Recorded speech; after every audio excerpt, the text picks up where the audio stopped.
අඟහරුවාදා ඊළඟ සිකුරාදායි අපිට අඟහරුවාදායි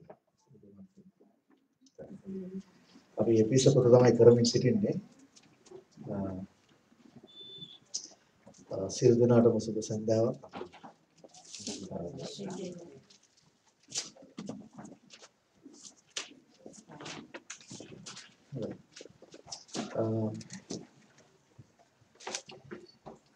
මම හිතනවා මම පොඩ්ඩක් හිතලා බැලුවාම මේ එපිසෝඩ් පොතත් ඒ වගේම අනිත් පාඩම් වලිනුත් කරපු දේවල් පොඩ්ඩක් හිතලා බලනකොට මට තේරිච්ච දෙයක් තමයි දෙවියන් වහන්සේ විශේෂ දෙයක් පෙන්වන්න හදනවා ඔයගලන්ට මේ පැරිසියේ ඉන්න සිංහල සභාවික කට්ටියට දෙවියන් වහන්සේගේ සැලැස්ම ගැන මම පොඩ්ඩක් ඒ ගැන හිතලා බලුවම මට තේරෙනවා මම අතුල් වෙනකොට පාස්ටර් කතා කරගෙන හිටියේ ඒක තමයි දෙවියන් වහන්සේගේ සැලැස්ම ගැන. ඉතින් මම හිතනවා ඒක වැදගත් කියලා අපිට මොකද සමහර වෙලාවට අපි දේවල් කරන්න යනවා අපේ ශක්තියෙන් අපි දේවල් කරන්න යනවා අපිට උවමනා නිසා ඒ වගේම සමහර වෙලාවට අපි අධෛර්ය වෙනවා සමහර දේවල් සිද්ධ වුණාම මේ සියල්ලටම හේතුව තමයි අපි දන්නේ නැහැ දෙවියන් වහන්සේගේ සැලැස්ම අපි කෙරෙහි. ඒ හරිම වැදගත් දෙවියන් වහන්සේගේ සැලැස්ම අපි වටහා ගන්න එක. දැන් අපි ගිය සතියේ දෙවෙනි පරිච්ඡේදය අපි ඉවර කරා. මම අද උත්සාහ කරනවා තුන්වෙනි පරිච්ඡේදයත් ඒ වගේම පුළුවන් තරම් ඉස්සරහට යන්න. අපි කියවමු ඉක්මනට තුන්වෙනි පරිච්ඡේදයේ 1. එපිසෝඩ් තුන්වෙනි පරිච්ඡේදයේ පළවෙනි මේ කාරණේ නිසා අන්‍ය ජාතිකයන්ෝ නුඹලා උදෙසා ක්‍රිස්තුස් යේසුස් වහන්සේගේ හිරකාර වූ පාවුල් නම් මම යාඥා කරමි. නුඹලා උදෙසා මට දෙන ලද දෙවියන් වහන්සේගේ ඒ කරුණාවේ ගබඩාකාරකම ගැන නුඹලා අසන්නට ඇත. එනම් මා විසින් ඉහත ලුහුඬින් ලියා තිබෙන ලෙස එලිදරව් කිරීම කරන කොටගෙන ඒ රහස මට ප්‍රකාශ වූ බවය. හොඳයි. මේ ඇවිල්ලා පාවුල්තුමා කියන්නේ යුදෙව්වන්ට විතරක් සීමා වෙලා තිබිච්ච දෙවියන් වහන්සේගේ සැලැස්ම. නැත්නම් යුදෙව්වන්ට විතරක් උරුම වෙලා තිබිච්ච දෙවියන් වහන්සේගේ ආශිර්වාද සහ ගැලවීම කරුණාව මේ සියලු දේ දෙවියන් වහන්සේ හා සම්බන්ධ වීම මේ සියලු දේ අන්‍ය ජාතීන්ටත් ලැබිය යුතු බව සහ දෙවියන් වහන්සේ ඒ දේ අන්‍ය ජාතීන්ටත් දීලා තියෙන බව ඒක අභිරහසක් ලෙස නැත්නම් එලිදරව්වක් විදිහට පාවුලතුමාට එලිදරව් වුණා. ඒ එලිදරව්වට නැත්නම් ඒ ක්‍රියාවට නැත්නම් ඒ අභිරහසට පාවුලතුමා වහලෙක් වෙලා ඉන්නවා කියලා කියනවා අන්‍ය ජාතීන් වෙනුවෙන්. ඒක තමයි කිව්වේ. ඒ රහස එලි කරන්න නැත්නම් ඒ රහස උගන්වන්න. ඒ අභිරහස ක්‍රියාත්මක කරන්න. සහ ඒ වගේම ඒ එලිදරව්ව තුල ඉදිරියට යන ඒ ක්‍රියාවලිය කරන්න පාවුලතුමා වහලෙක් වෙලා. දැන් බලන්න මෙතන අපිට දෙන ආදර්ශය. විශේෂයෙන්ම සේවකයන්. දැන් මම අහන්න පොඩි ප්‍රශ්නයක්. දෙවියන් වහන්සේගේ පූර්ණ කාලීන සේවකයෝ කී දෙනෙක් මෙතන ඉන්නවද? පූර්ණ කාලීන සේවකයෝ කී දෙනෙක් ඉන්නවද? full time workers දෙවියන් වහන්සේට full time සේවය කරන. අතෝස්තන එහෙම හිතනවනම් අතෝස්තන එච්චරයි මම අහන්නේ. ඒතර අනිත් අය කවුද? part time workers. අය කියන්නේ දවසට පැය කීපයක් විතරයි දෙවියන් වහන්සේ වෙනුවෙන් ජීවත් වෙන්නේ. ඊටු පැය ටික කාවෙන්න ජීවත් වෙන්නේ.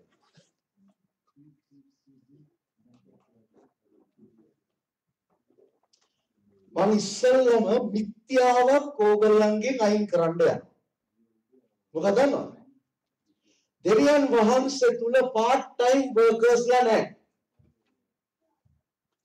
එක්ක full time workers එක්ක no time workers. ඕගොල්ලෝ දැන් ඒතර පස්සේ මම රස්සාවක් කරනවා. රස්සාව කරන්නේ ඇයි ඕගොල්ලෝ? රස්සාව කරන්නේ ඇයි? හොඳයි. රස්සාව කරන්නේ ජීවත් වෙන්න. රස්සාව කරන්නේ ජීවත් ඔක්කොමලා. හොඳයි. රස්සාව කරන්නේ ජීවත් වෙන්න කියලා අත උස්සන කට්ටිය. අර අත උස්සන එක කියන කට්ටිය අත උස්සන. ඕගොල්ලෝ මාත් එක්ක තරහ වෙනවා. එහෙම නැත්නම් වෙනස් කර ගන්නවා. ඕගොල්ලන්ට රස්සාව කරන්නේ ජීවත් වෙන්න නම් ඕගොල්ලෝ ඇයි දෙවියන් වහන්සේ මාගේ එඬේරාය කියලා කියන්නේ? ඒක ඕගොල්ලන්ගේ එඬේර වෙන්න ඕගොල්ලන්ගේ රස්සාවේ බොස්.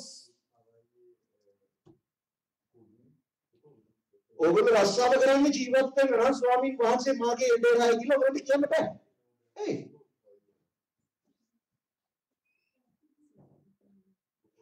දෙවියන් වහන්සේට බැරිද? මම අහන ප්‍රශ්නයක්. දෙවියන් වහන්සේට පුළුවන්ද? මම මේ පැත්තෙන් ගන්න. පුළුවන්ද? ඕගොල්ලන් ගෙදර ඉඳද්දි ඕගොල්ලන්ට සපයන්න. පුළුවන්ද? ගෙදර ඉඳද්දි ඕගොල්ලන්ට සපයන්න පුළුවන්ද දෙවියන් වහන්සේට? පුළුවන් නේ. ඇයි එහෙම කරන්නේ නැත්තේ? පුළුවන් නම් ඒ කරන්නේ නැත්තේ. නෑ දෙවියන් වහන්සේ සලස්ම නෙමෙයි.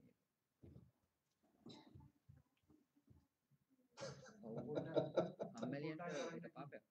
ෆුල් ටයිම් නොකරන්නේ. බයිබලේ තියෙනවා ලියලා. දැන් දෙවියන් වහන්සේ කියලා දින පාපේ කරපු නිසා ඒක බ්‍රදර් යේසුස් වහන්සේ ළඟට හරි ඉවරයි. ඔයගොල්ලෝ දන්නවද? ආදම්ට කරපු සාපය, ඒවට කරපු සාපය යේසුස් වහන්සේ ළඟට ආම අයින් වෙනවා. කාන්තාවන්ට විශේෂයෙන් මතක තියාගන්න. යේසුස් වහන්සේ පිළිගත්තට පස්සේ දරුවෙක් හම් වෙනවා නම් වේදනාවක් වෙන්නේ නැහැ.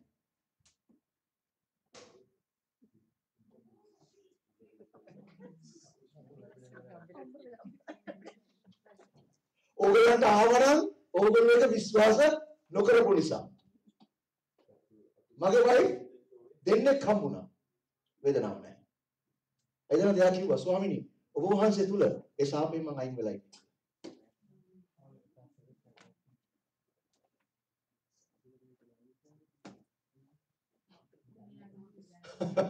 ඒ ශාපය ඉවරයිද? ආදම්ට දීපු ශාපය ඉවරයි.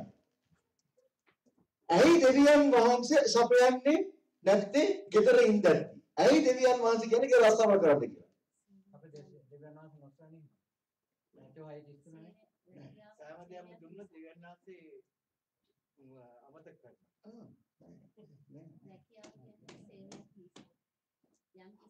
හොඳයි මම මෙහෙම දෙයක් අහන්නම්කෝ. ඇයි බැරිද දෙවියන් වහන්සේට මෙහෙම දෙයක් කරන්න? දැන් උදාහරණයකට රස්සාවක් කරගෙන දැන් පාස්ටර් මේ සේවය කරන්නේ. හරි පාස්ටර් සේවය කරන්නේ ජොබ් එකක් කරනවා. ඒ පාස්ටර්ට බලන්න දෙවියන් වහන්සේ රස්සාව කරනවා වගේම පඩියක් ලැබෙන්න වෙන මාර්ගයක් හදුවොත් පුළුවන්ද කරන්න යාට ඒක?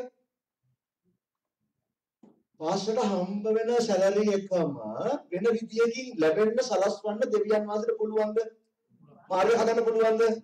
පුළුවන්. හොඳයි එහෙම කරොත් ඒ පාස්ටර්ගේ සේවය වැඩි වෙයිද තව? අනිවාර්යෙන් වැඩි වෙනවා. එයාට කොච්චර ලේසිද එතකොට? ඇයි ඒක නොකරන්නේ? මම එහුනේ දෙවියන් වහන්සේට පුළුවන් ඒක කරන්න බෑ. දෙවියන් වහන්සේට බැරිද ඔක් කරන්න? ඇයි පුළුවන් නම් කරන්නේ නැත්තේ? මගේ ප්‍රශ්නේ ඒකයි. ඇයි එයාට දෙවියන් වහන්සේ කියන රස්සාවක් කරන ගමන් ඒක කරන්නේ? නෑ. නෑ දේව සලස් තමයි මම අහන්නේ ඇයි කියලා. මොකද සලස්? කම්මැලි වෙන හින්දා. නෑ. අර භාෂා කම්මැලි නෙපිසු. මේ තියාගෙන කරන හැටි මතිවද? ඔයා කියන්නේ ෆ්‍රී වුණොත් එහෙම තව කොච්චර කරන්නේ? දෙවියන් වහන්සේ කිව්වා දෙවියන් වහන්සේ කොල්ල ඔබ දාඩිය මාංශේ වැඩ කරනවා කියලා. ඔව්.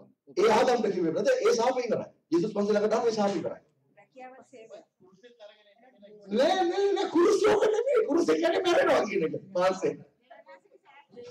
නෑ සලස්පදේ මම අහන්නේ ඇයි කියලා. මොකද සලස්පදේ? මොකද හේතුව? ඇයි ජොබ් එකක් නැතුව ගෙදර තියාගෙන සේවය කරපන් කියලා පඩියක් දෙන්නේ නැත්තේ? නෑ. රැකියාවත් සේවය. මොනවද සොයන්නේ? රැකියාවත් සේවය. රැකියාව කියන්නේ සේවය.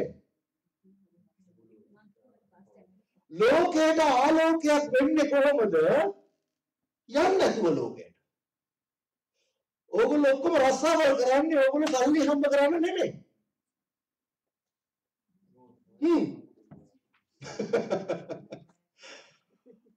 පාටිය ගන්න නෙමෙයි ඕගොල්ලන්ගේ රස්සාව කර. ඕගොල්ලන්ගේ පාටිය ගෙවන්නේ ඕගොල්ලන්ගේ බොස් නෙමෙයි. දෙවියන් වහන්සේට කියනවා ගන්න කියලා දිනන කරනවා. ප්‍රොමෝෂන් එකක් වුණා ඕගොල්ලෝ පස්සෙන් යන්න ඕනේ බොස්ගේ නෙමෙයි දෙවියන් වහන්සේගේ. එතකොට තමයි කියන්න පුළුවන් ඉන්නේ මාගේ ස්වාමීන් නැත්නම් ස්වාමීන් වහන්සේ මගේ ඩේරායි. මට සැපීම එන්නේ කොහෙන්ද? කඳු වලින් නෙමෙයි.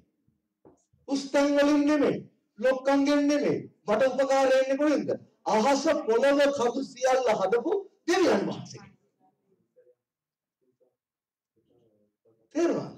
එතන ඕගොල්ලෝ කරන රස්සාව ඕගොල්ලෝ කරන්නේ ඇයි? මොකටද? එතන සේවයක් තියෙනවා. එතනින් නට ආලෝකයක් වෙන්න දිනවා. පාරේ යන එනකොට හම්බෙන්න ආලෝකයක් වෙන්න දිනවා. රස්සාවල කරන්නේ ඇස් ප්ලීස් කරන්න නෙමෙයි. බොස් ඉන්න වෙලාවට වැඩ කරනවා බොස් කියම ජොලි කරන්න නෙමෙයි. අයි ප්ලීසර්ස්ලා නෙමෙයි. බටපලේ කොරින්ති පොතේ කියනවා නුඹලා අයි ප්ලීසර්ස්ලා වෙන්න එපා. ඇස් පිනවන්නන් වෙන්න එපා. ඒ කියන්නේ බොස් ඉන්නකොට හොඳට වැඩ කරනවා බොස් කියාට පස්සේ ජකරනවා. නෑ එහෙම ඒක දෙවියන් වහන්සේ දරුවෝ කියන්නේ නෙමෙයි. කරන සේවය රැකියාව අපි අවංකව කරනවා දෙවියන් වහන්සේ කරනවා. එතකොට පඩිය ගෙවන්නේ කවුද? දෙවියන් වහන්සේ. කාහරහද? බොස් හරහා. තේරෙනවද? එතකොට මෙතන දැන් ඔක්කොම ෆුල් ටයිම් වර්කර්ස්ලා කී දෙනෙක් ඉන්නවද? ඕගොල්ලෝ කරන රස්සාව ෆුල් ටයිම් ජොබ් සේවයක්. තාම කරුන්නේ නැහැ. තාම තේරුන්නේ. ඕගොල්ලෝ රස්සාව කරන්නේ පඩිය ගන්න නම් ඕගොල්ලන්ගේ ආකල්පය සම්පූර්ණයෙන්ම වැරදි. එහෙනම් දෙවියන් වහන්සේගේ සලස්පට කිසි කෙනෙක් ඇතුල් වෙලා නැහැ. දෙවියන් වහන්සේ ළඟට ආවම මොකදද කරන්නේ? හොඳයි. දෙවියන් වහන්සේ ළඟට ආවම අපි කියනද මෙන්න මෙහෙම කතාවක්. ස්වාමිනී අද පටන් මාගේ ජීවිතයේ ස්වාමියා ඔබයි කියලා.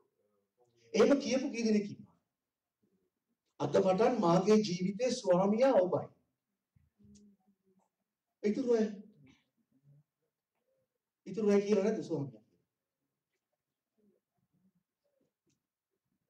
නැද්ද? මොකක්ද එනවා කියලා තියෙන්නේ? මාගේ ජීවිතේ ස්වාමියා කියන්නේ මොකක්ද? ලෝඩ්. අපිට යේසුස් වහන්සේ ඉස්සරහට ඇවිල්ලා ලෝඩ් ජීසස් කියලා කියනවනේ. ලෝඩ් කියන්නේ මොකක්ද? ඉංග්‍රීසියෙන් ලෝඩ් කියන එකේ තේරුම මොකක්ද? ස්වාමියා. ස්වාමියා කියන්නේ කවුද? මගේ ජීවිතේ මාස්ටර්, මගේ ජීවිතේ ස්වාමියා, මගේ ජීවිතේ පාලකයා. අපේ ජීවිතේ යේසුස් වහන්සේට යටත් කරලා නැත්නම් එහෙනම් ඔබ කරන්නේ ආගම. සමාවෙන්න. ගොඩක් මේ මෙටීරියලිස්ටික් ලෝකේ පැරිසිය වගේ තැනක මම කියන දේ මෝඩ කතාව. මේවා ඔය පැරිසියේ ඉන්න ඉන්ටලෙක්චුවල් අයට ගොංකම. හැබැයි ප්‍රේස් ගෝඩ් එක කොරින්ති පොතේ පවුලතුමා කියනවා මේක කුරුසියේ පඩිවිඩය ප්‍රඥාවන්තයන්ට මෝඩකමක් කියලා. හැබැයි උන්වහන්සේ මේ ලෝකේ මෝඩයෝ පාවිච්චි කරනවා ඒ ප්‍රඥාවන්තයන්ව මෝඩ කරනවා. ආමේන්. කුරුසියේ පඩිවිඩය මොකක්ද? සම්පූර්ණ කුරුසපත් වෙලා යටත් වෙලා අපේ ජීවිතේ ස්වාමීත්වය යේසුස් වහන්සේට දෙනවා. එහෙම දුන්නා මොකදද වෙන්නේ? අපි යේසුස් වහන්සේගේ වහලෙක් වෙනවා. යේසුස් වහන්සේගේ වහල.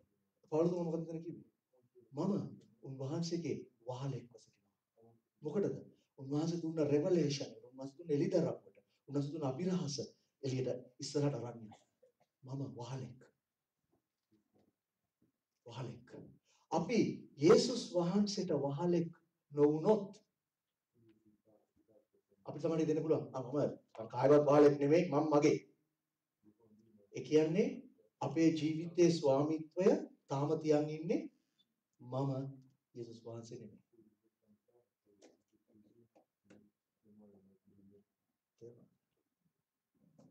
අපේ ජීවිතයේ ස්වාමිත්වය යේසුස් වහන්සේට දුන්නොත් විතරයි දෙවියන් වහන්සේ අපේ ජීවිත තුළ ක්‍රියාත්මක කරන්නේ. නැත්නම් වෙන්නේ මොකද? අපි ඔහේ ආගම කරමින් සිටිනවා. යේසුස් වහන්සේ ආවේ ආගමක් ඇති කරන්න නෙමෙයි. sorry.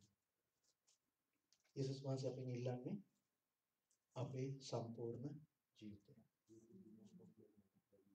මම මේක ප්ලෑන් කරේ නෑ කියන්න මම හිතුවා දැන් කියන්න ඕනේ කියලා. පාඩුවට දාලා නෑ මේක. යේසුස් වහන්සේ කුරුසයට ගියානේ. ඒක විශ්වාස කරනවද? යේසුස් වහන්සේ කුරුසයට ගියා. උන්වහන්සේ කුරුසයට යන එක සැලසුම් කරා. ඒක දන්නවද?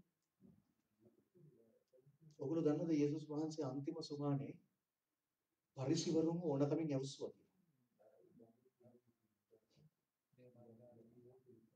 මේස පෙරලලා ඇයි ඇවුස්සුවා. කොටින්ම කියනවා නම් පරිසිවරු පූජකයෝ කිව්වා පාස්කුව ඉවර වෙලා අපි මේවා මරමු කියලා. කොච්චර ඇවුස්සුවද කියලා කියනවා පාස්කුව ඉවර වෙලා ගිහින් නෑ මරලා. එදෙන්න දෙසොන් එච්චර ඇවුස්සුවා. හැබැයි යේසුස් වහන්සේට ලේසි වුණේ නෑ. ගෙච්චෙන්නේ නෑ මොකද කිව්වේ? ඇයි ඒක? ඇයි කිව්වේ?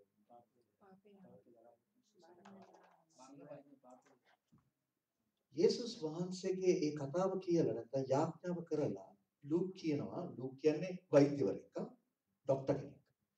ලූක් ලියනවා යේසුස් වහන්සේගේ ඇඟේ ලේ ආවා කියලා. දාඩිය නෙමෙයි ආවේ. මොකද දාඩිය දාන්න විදියක් නැහැ එතන. මොකද එතන එච්චර සීතලයි. එච්චරට සීතලයි. මහා රෑ සෑහෙන්න සීතලයි. පාස්කු කාලේට කරන. මම ගිහිල්ලා තියෙන නිසා මම කියන්නේ.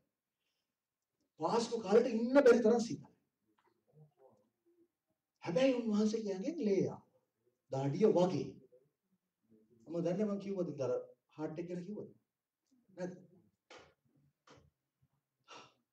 ඒක වෙන්නේ ඇයි දන්නවද? බයක් ඇති වුණා. මොකද නේද වෙන්නේ? අපේ හાર્ට් එක. හાર્ට් එක කියන්නේ මසල් එක. ලේ පම්ප් කරන හાર્ට් එක. ඒක වැඩ කරන්නේ කොහොමද? ලප් ටප් ටප් අර මෙහෙමනේ බීට් එක වැඩ කරනවා නේද? මෙහෙම වැඩ කරනවා. මෙහෙම කරනකොට මොකද වෙන්නේ? ශිරා වලින් ලේ ඇතුළට ගන්නවා. හරි? මෙහෙම කරාම එළියට යනවා. ඇතුළට ගන්නවා එළියට යනවා. ඇතුළට ගන්නවා එළියට. ඕක තමයි බීට් එකේ වෙන්නේ. හරි? ඇතුළට ගන්නවා එළියට. ඇතුළට ගන්නවා එළියට. ඕක රිද්ම් එකකට වෙන්න ඕන.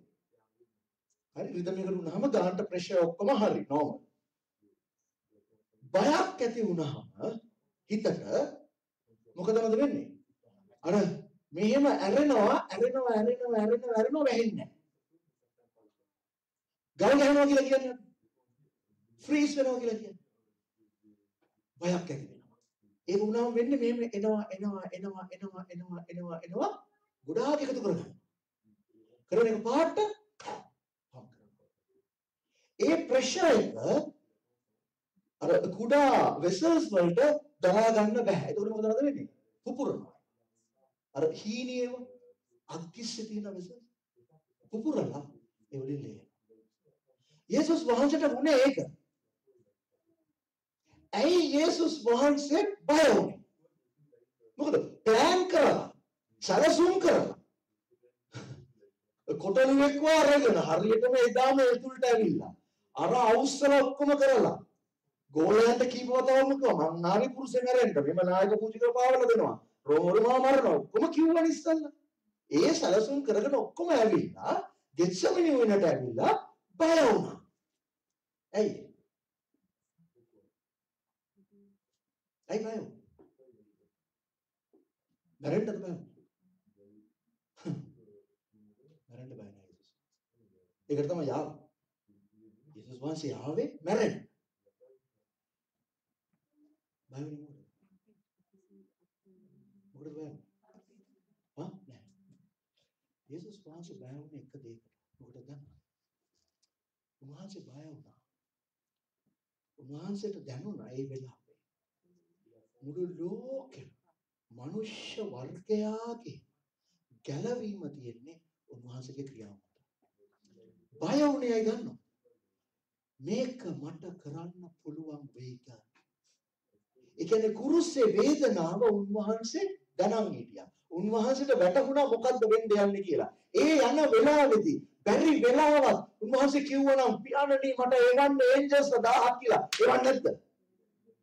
එහෙම ආවනම් යේසුස් වහන්සේ බේරගෙන යයි. අපිට මොකද වෙන්නේ? මනුෂ්‍ය වර්ගය සදාහටම ඉවරයි. බය වුණේ මොකටද දන්නවද? කරගන්න බැරි වෙයි කියලා. මට මේක කරගන්න බැරි. ඒකයි කියන්නේ පුළුවන් නම් මේක මගේ වයින් කරන්න. හැබැයි මගේ කැමැත්ත නෙමෙයි. ඔබේ කැමැත්ත. පුළුවන් නම් මේක වයින් කරන්න. මට මෙච්චර අමාරුයි. මට දරා ගන්න මට ෂුවර් නෑ. මට මේ ඔක්කොම දුරට යන්න පුළුවන් වේද කියලා මම දන්නේ නෑ. පුළුවන් නම් මේක වයින් කරන්න. එතකොට කියනවා ලෝකෙ පුතේ ඒන්ජල්ස් ලැබින්නව ශක්තිමත් කරා කියලා. හොඳට කියනවා. දේව දූතයෝ ඇවිල්ලා උන්වහන්සේ ශක්තිමත් කරා. ඇයි ඒක තමයි එකම මාර්ගය. වෙන මාර්ගයක් නෑ. උන්වහන්සේ ඒක කරේ නැත්නම් අපි ඉවරයි. යේසුස් වහන්සේ ඒ ඔක්කොම කරලා පූජා කරේ මොකක්ද? උන්වහන්සේගේ ජීවිතය. යේසුස් වහන්සේ එච්චර පූජාවක් කරලා ඉවර වෙලා. හොඳයි මම අහන්නේ මේ. ඇයි ඒ පූජාව කරේ? අපිව මොකෙන් ගලවගන්න? පාපෙන්.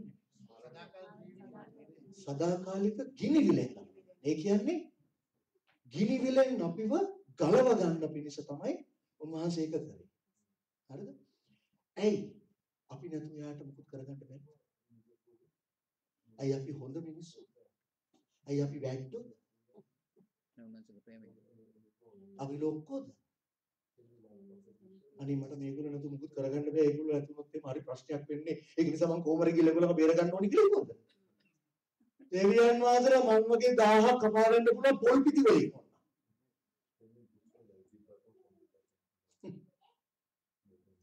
හැබැයි යේසුස් වහන්සේ දෙය කරේ ඇයි දන්නවද? මට ඔබට තියෙන ආදරය නිසා.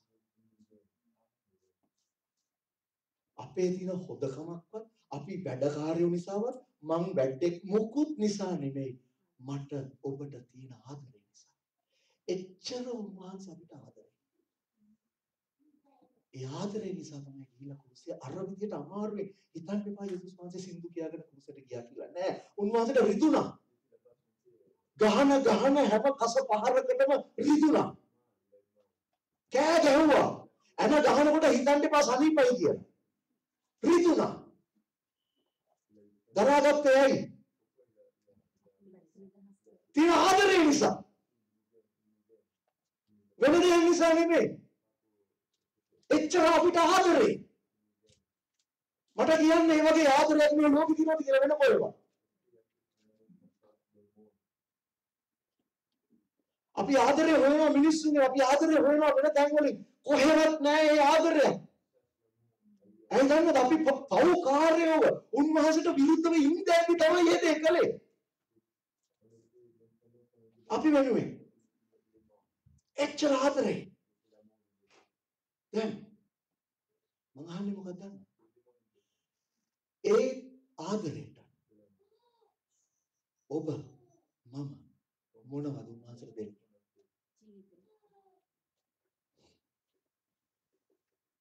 මොනවද උන්වහන්සේට දෙන්නේ? අපේ වස්තුව, අපේ සල්ලි, අපේ වෙලාව. සාසෝනි මගේ 10න් එකක් මම දෙනවනේ මට. ඒ ඇති. 10න් එක 10 මුළු ඔක්කොම ආවිත් යේසුස් වහන්සේට. 10ක උන්වහන්සේට නැහැ. මොනවා කරන්නද ඒ කරන්නේ? රත්තරන් රිදී සියලු දේ ආවිත් උන්වහන්සේට. අපේ සල්ලි සොච්චර වුණා කරලා වැඩක් නැහැ. එක දෙයක් මහසිල්ලා. අපේ සම්පූර්ණ ජීවිතය. මම ඔබ වෙනුවෙන් මැරුණා. ඔබ මා වෙනුවෙන් ජීවත් වෙනවා. ඒකයි. මම ඔබ වෙනුවෙන් මැරුණා. ඔබ මා වෙනුවෙන් ජීවත් වෙනවා. ඒකයි.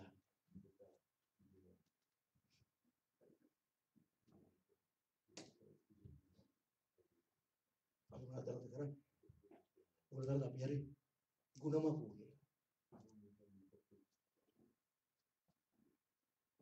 අපි හිතනවා ඉරිදට ඇවිල්ලා මෙතනට ඇවිල්ලා වාඩිලා හිටියාම අපේ 10ක දුන්නාම අපිට හලෝ බ්‍රදර් හලෝ සිස්ටර් කිව්වම අපි ඔක්කොම ජොබ් එක කරා කියලා.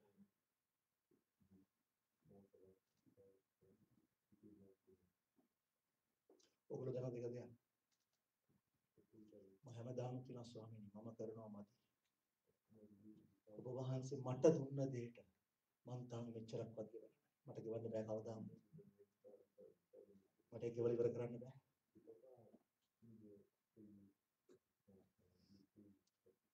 දෙවියන් වහන්සේ මෙච්චර අපිට ආදරය කරලා යේසුස් වහන්සේ මෙච්චර අපිට ආදරය නිසා පූජාවක් වෙලා ඒ ඔක්කොම දීලා තියෙද්දි උන්වහන්සේ අපෙන් ඉල්ලන එක දේ දී ගන්න බැරුව අපි දඟලනවා.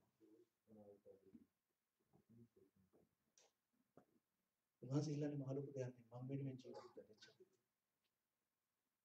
අපි ඒකත් කියනවා නෑ මට ඕන දේ කරලා ඉතුරු ටික මම දෙන්නම්.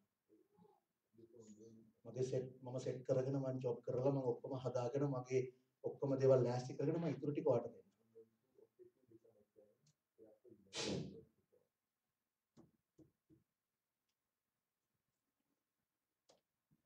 පෞලතුමා කියනවා For this reason I call the prisoner of Christ Jesus for you Gentiles. හිරකාරයෙක්. යේසුස් ක්‍රිස්තුස් වහන්සේගේ හිරකාරයෙක්. ඔබ උදෙසා. මොකද එයාට දුන්න එළිදරව්. එයාට දුන්න මිෂන් එක. ඒක ක්‍රියාත්මක කරන්න එයා හිරකාරයෙක්. ඒක යා සන්තෝෂයෙන් කියන්නේ. ඒක කියන්නේ ආඩම්බරයෙන්. මම ඔබ වහන්සේගේ හිරකාරයෙක්. මේ දෙක කරන්නේ.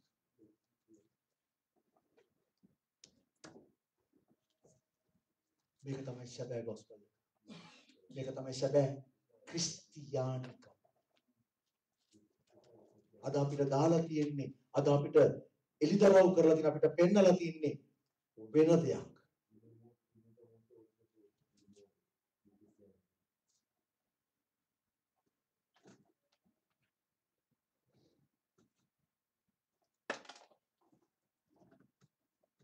පස්සේ පදේ කියනවා.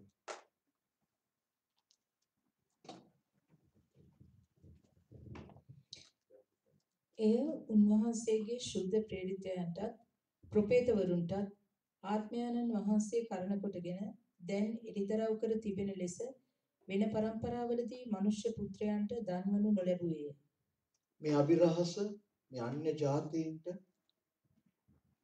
දෙවියන් වහන්සේගේ සැලැස්ම ඒ පුරාණ කාලවල දෙලිදරව්ුනේ නැහැ. පාවුලතුමා මෙලියන නැත්තම් ඒ කාලෙත් තමයි දෙලිදරව් වුනේ.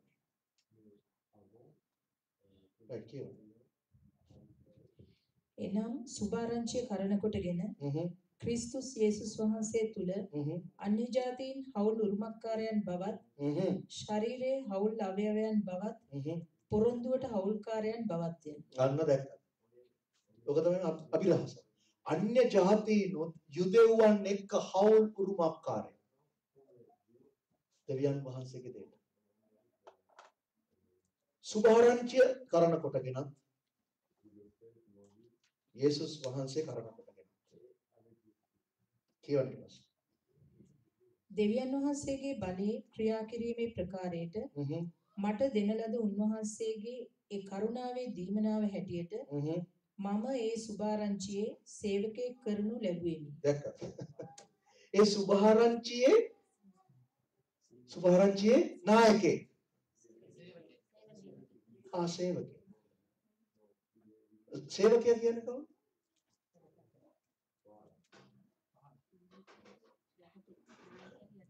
සේවකයා කියන්නේ කවුද?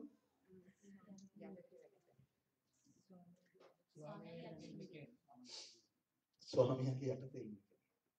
ඒතර සේවකයා කරන්න ඕනේ මොනවද?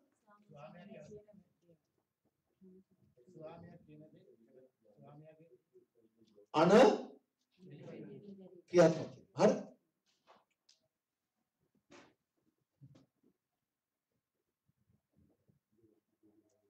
කියවන්න. සියලු ශුද්ධවන්තයන්ගෙන් ඊතා කුඩා තැනැත්තා වූ මට මේ අනුග්‍රහය දෙන ලද්දේ ක්‍රිස්තුස් වහන්සේගේ සොයා දැනගත නොහැකි සම්පත ගැන අන්‍ය ජාතීන්ට දේශනා කරන්නටත් සියල්ල මැව්වා වූ දෙවියන් වහන්සේ තුල සියලු කාලවල පටන් සැඟවී තිබුණා වූ රහසේ නියමයේ කිමෙක්ද කියා සියල්ලන්ට පෙන්වන පිණිසත්ය. ඒ සේවය කිරීම එයා කරන්නේ අන්‍ය ජාතීන්ට. එයා සේවකයෙක් වෙලා ඉන්නේ මාස්ටර්ගේ අණ යටතේ ක්‍රියාවක් කරන්න. එයා කරන සේවය කරන්නේ මිනිස්සුන්ට, අන්‍ය ජාතිකයන්ට තමයි සේවය. දෙවියන් වහන්සේගේ සේවය. මම හැමදාම කියන දේ සමහරවිට මේකට කිව්වම පොඩ්ඩක් කට්ටිය හෙල්ලෙනවා. මං කියනවා මොකක්ද දන්නවද? දෙවියන් වහන්සේට සේවය කරන්න එපා. දෙවියන් වහන්සේට සේවය කරන්න එපා. ඇයි දන්නවද? දෙවියන් වහන්සේට සේවකයෝ ඉන්නවා ලක්ෂ ගණන්. ඒන්ජල්ස්ලා. දෙවියන් වහන්සේගේ සේවය කරන්න. දෙවියන් වහන්සේගේ සේවය. එතන උන්වහන්සේ අපිට කියලා තියෙන්නේ මොකද්ද? ගොස් සියලු ජාතීන්ට සුභාරංචිය ප්‍රකාශ කරපළා. ඒක තමයි අන. එතන අපි කාටද කියන්න ඕනේ? දෙවියන් වහන්සේට සුභාරංචිය කියනවා. අනේ මිනිස්සුන්ට කියලා කියන්නේ. ගෝලයන් කරන්න කාවද? දෙවියන් වහන්සේද? ගෝලයන් කරන්නේ මිනිස්සුන්ව. එතන අපි සේවය කරන්නේ කාටද? අපි සේවකයෙක් වෙලා තියන්නේ කාටද? මිනිස්සුන්ට සේවය. මම ඔබගේ සේවකයෙක්. කා වෙනුවෙන්ද? යේසුස් වහන්සේට.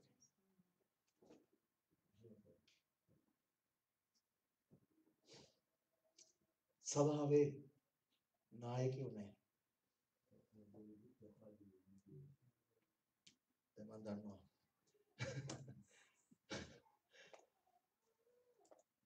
ඔබ හිතාගෙන හිටියනම් නායකයෙක් කියලා sorry. මම නායකයෙක් නෙමෙයි සේවකයෙක්. යේසුස් වහන්සේ කිව්වා මම ආවේ සේවය ලබන්න නොවේ සේවය කරන්න. යේසුස් වහන්සේ යන්නේ ඉස්සෙල්ලා අවසාන රාත්‍රියේ අපි ඔක්කොටම දුන්න ආදර්ශයක් මොකක්ද දන්නවද? කකුල් හෙළුවා. කාගේද? දෙවියන් වහන්සේගේ. යන් වහන්සේගේ. ගෝලයන්ගේ. මොදලක මම නුඹලාගේ ගුරුතුමා හැටියට නුඹලාගේ පාද හෙව්වා. හේතුවනම් නුඹලා එකිනෙක කෙනාගේ පාද සුසන්න. ඒකෙන් අදහස් කරන්නේ බේසමක් කරන්නේ ලොකු කකුල් හොදන්න කියලා. ඒක නෙමෙයි කිව්වේ. ඔබට දන්නවද ඊශ්‍රායලයේ ඒ දවස්වල කකුල් හොදනවා කියන්නේ මොකක්ද කියලා? ඒ දවස්වල Nike තිබුණේ නැහැ. Adidas තිබුණේ නැහැ. අපි දන්නේ මේ ෆැෂන් shoes තිබුණේ නැහැ. තිබුණේ sandals. ඒවල දාගෙන අර කාන්තාරයේ ඇවිදිනකොට දෝවිලි වදිනවා තට්ටු ගන්න. සරපු දෙක ගලවලා එළියට එනකොට සමහර විට ඒගොල්ලෝ හොදන ක්‍රමයක් තිබුණා. නමුත් දෙවියන් යේසුස් මොකදමද කරේ? ඇතුළට ආවට පස්සේ අර ලේන්සුව අරගෙන හොඳට වතුර දාලා අර චූටි කෑලි පවා හේතුව. පේතෘස් දෙක අප්සෙට් කි. මේ සමානිකා වතුර ටිකක් දාලා අර දැන් අර ටීවී එකේ පෙන්නන සමහර ප්‍රසිද්ධියේ ලොකු රත්තරන් බේසමක් ගෙනල්ලා රත්තරන් තුවයි නෑ රත්තරන් මේ වලින් දාගෙන රත්තරන් බේසමේ තියාගෙන ඔරුවට වතුර පොඩ්ඩක් මෙහෙම වක්කලා කකුල යන්තම් පීදලා දාන්නේ එහෙම කරේ නෑ. ඇඟිලි දාලා හොඳට ඇඟිලි අස්ස අතුල්ලලා හේතුව පේතුරුස්ට එන අප්සෙට් කියලා වැඩේට. ඒක වෙන්නේ මොකද දන්නවද? උන්වහන්සේ අපේ සේවකයෙක් වෙනවා. ඒතර යේසුස් වහන්සේ දේ කරා නම් අපි කොහොමද එකිනෙක කෙනාට කරන්නේ? අපි එකිනෙක කෙනාගේ සේවකයෙක්. නායකයෝ නෙමෙයි. අපිට ඉන්න එක නායකයෙක්. කවුද? යේසුස් වහන්සේ විතරයි. යේසුස් වහන්සේ නායකයෙක්. අපි ඔක්කොම සේවකයෝ. අපි ඔක්කොම එක සමානයි. නේද? right කියන්න. එසේ කලේ අපගේ ස්වාමී ක්‍රිස්තුස් යේසුස් වහන්සේ තුල දෙවියන් වහන්සේ විසින් අභිප්‍රාය කරන ලද සදාකාල අභිප්‍රාය ප්‍රකාරයට ස්වර්ගීය ස්ථානවල අධිපතීන්ටත් බලධාරීන්ටත් මේ කාලයේ සභාව කරන කොටගෙන උන්වහන්සේගේ අනේක විද ප්‍රඥාව දැනගන්නට ලැබෙන පිණිසයි. ක්‍රිස්තුස් වහන්සේ දැන් එහෙම කළේ මොකද්ද කළේ? අන්‍ය ජාතීන්ට හවුල් උරුමකාරකම ලබා දෙන පිණිස. යේසුස් වහන්සේ තුල ඒ අයත් හවුල් උරුමකාරයන් බව ප්‍රකාශ කරන්න නැත්නම් උගන්වන්න ඒ අභිරහස ක්‍රියාත්මක කරන්න පාවුලතුමාව උන්වහන්සේ සේවකයෙක් ලෙස පත් කරා. එසේ කළේ ඒක කළේ මොකටද? දෙවියන් වහන්සේගේ ප්‍රඥාව සභාව තුලින් අන්ධකාරයේ ලෝක මුලාදෑනීන්ට දන්වන පිණිසයි. ඒක තමයි ඒ කැල සිංහලෙන් තියෙන්නේ. දැන් ආපහු කියවන ස්ටේපන් දෙක. එසේ කලේ අපගේ ස්වාමී ක්‍රිස්තුස් යේසුස් වහන්සේ තුල දෙවියන් වහන්සේ විසින් අභිප්‍රාය කරන ලද සදාකාල අභිප්‍රාය ප්‍රකාරයට ස්වර්ගීය ස්ථානවල අධිපතීන්ටත් ඒ කියන්නේ යක්ෂ ආත්මවලටත් බලධාරීන්ටත් මේ කාලයේ සභාව කරන කොටගෙන සභාව කරන කොටගෙන හරි එක එක්කෙනා කරන කොටගෙන නෙමෙයි. වර්ධව තේරුම් ගන්න එපා. සභාව කියන්නේ රැස්වීම. හරිද? පැහැදිලිද? සභාව කියන්නේ නාම පුවරුවක් නෙමෙයි. ගොඩනැගිල්ලක් නෙමෙයි. හරි? රැස්වීම. මේ රැස් වෙන කණ්ඩායම කරන කොටගෙන අන්ධකාරයේ ලෝක මුලාදෑනීන්ට කියනවා. උන්වහන්සේගේ අනේක විද ප්‍රඥාව දැනගන්නට ලැබෙන පිණිසයි. අන්න දැක්කද? උන්වහන්සේගේ ප්‍රඥාව, දෙවියන් වහන්සේගේ ප්‍රඥාව ඒ අයට දැනගන්න පිණිසයි. ඇයි? නිකන් හිතුවද ඇයි කියන්නේ? ඒ වෙනකම් යේසුස් වහන්සේ එනකම් මම උගන්වලා තියෙනවා ඔයගලන්ට ආපු දවසේ ඉඳලා. ස්වර්ගික ස්ථානවල පාලනය කරේ අන්ධකාරයේ ලෝක මුලාදෑනි. Principality spirits. දානියෙල් පොතේ 10 මතකනේ? ගාබ්‍රියෙල් එනකොට එන්න දුන්නේ නැහැ. හරිද?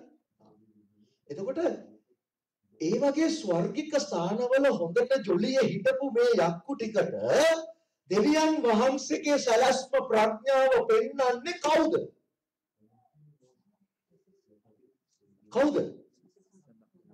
සභාව.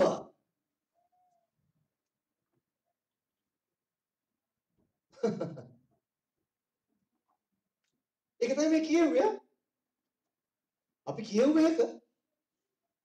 හරිද? right. okay. කියවන්න. ක්‍රිස්තුස් වහන්සේ තුල අපේ ඇදහිල්ල කරන කොටගෙන නිර්භීතකමත් සැක නැතුව ලං වෙන්න පුළුවන්කමත් උන්වහන්සේ තුල අපට තිබේ. පොඩ්ඩක් කියන්න. ඔන්න ඕක තමයි ප්‍රධානතම ක්වොලිෆිකේෂන්. මොකක්ද? දෙවියන් වහන්සේ වෙතට අපිට එන්න boldness එකයි confidence එකයි. නිර්භීතකම හා සැක නැතිකම. කොහොමද අපිට ඒක එන්නේ? කොහොමද අපි ෂුවර් කරගන්නේ අපිට සැක නැතුව දෙවියන් වහන්සේ ඉස්සරහට එන්න පුළුවන්? හා? අපේ ඇදහිල්ල කරනවා. ඇදහිල්ල කරන කොටගෙන මේ තියෙන මෙතන through faith ඇදහිල්ල කරන කොටගෙන මොකද ඇදහිල්ල? මොකක්ද ගැන විශ්වාස කරන්න ඕනේ? යේසුස් වහන්සේගේ කුරුසියේ පූජාව නිසා අපි කියමු ඉස්රායෙල් වහන්සේගේ මාංශය මොකක්ද කරේ? වෙන් කරපු බිත්තිය කැඩුවා. ඒක ඇදහිල්ලෙන් අපි විශ්වාස කරනවද? අපිට ඇදහිල්ල තියෙන එක විශ්වාස කරන්න. ඒතර ඇදහිල්ල තියෙනවා නම් අපිට මොකක්ද එන්නේ? නිර්භීතකම. කොන්ෆිඩන්ස් එක. අපිට වෙලා තියෙන්නේ ගොඩක් වෙලාවට ක්‍රිස්තියානියට ෂුවර් නැහැ. ඒක නිසා තමයි සාත් කරහන්න යන්නේ. ඒක නිසා තමයි කවුරු පාස්ටර් කෙනෙක් ගහම අනේ මට යක්ඥ කරන්නකෝ පාස්ටර්. ඇයි ඔයා යක්ඥ කරම අහන්නේ?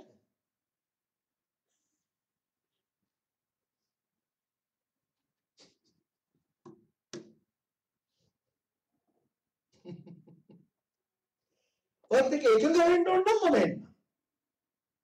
දෙන්නෙක් එකඟ වෙන්න කියලා තියෙනවා.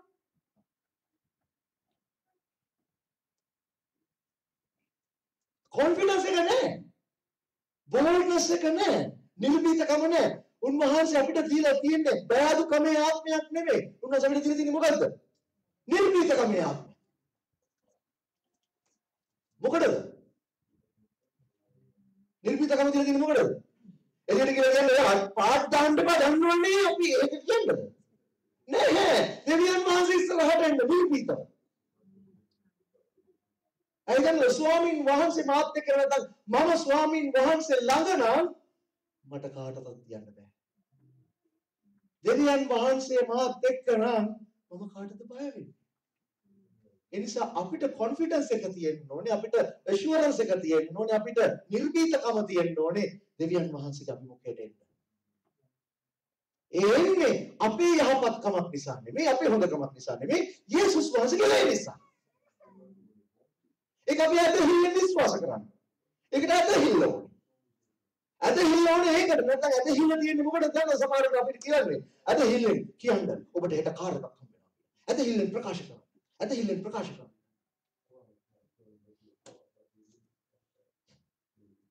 මේක විකෘති කරපො ඉගැන්වීම. මේකේ තියෙන්නේ මොකද? ඇදහිල්ල ඕනේ මොකටද? විශ්වාස කරන්න. කොන්ෆිඩන්ස් එක තියාගන්න. යේසුස් වහන්සේගේ පූජාව නිසා මම නිදහස්. මට ෂුවර් වෙන්න ඕනේ.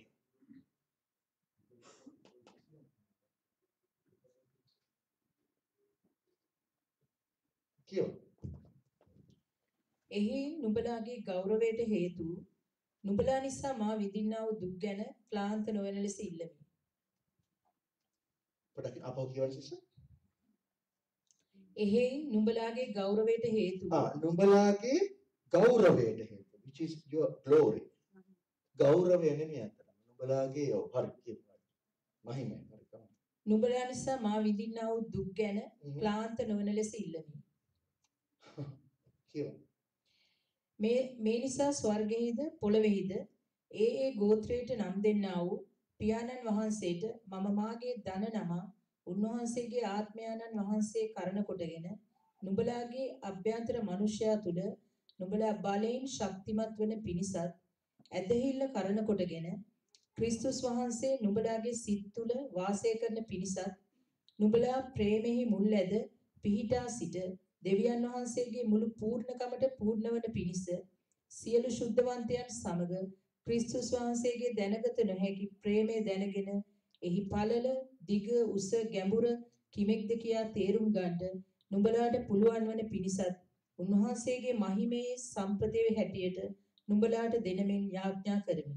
මොකද්ද යාඥාව? මේ යාඥාවේ තියෙනවා වැදගත් කැලේ කීපයක්. මම එක එක අරගෙන පැහැදිලි කරලා දෙන්න. මොකද උම කියවනකොට අපිට නිකන් මිස් වෙනවා ගොඩක් දේවල්. ඉස්සෙල්ලම කියනවා මගේ පීඩාව කියලා. ඔයගොල්ලෝ දන්නවද මේ මොකද්ද පීඩාව කියලා? මේක ලියනකොට පවුලතුමා හිටියේ හිරගෙදර. රෝම සොල්දාදුවන් ගාඩ් කරන හිරගෙදරක දන්වැල් වලින් ගැට ගහලා. එහෙම ඉඳද්දි තමයි මේක ලිව්වේ. පැරිසිය හිරගෙදර නෙමෙයි.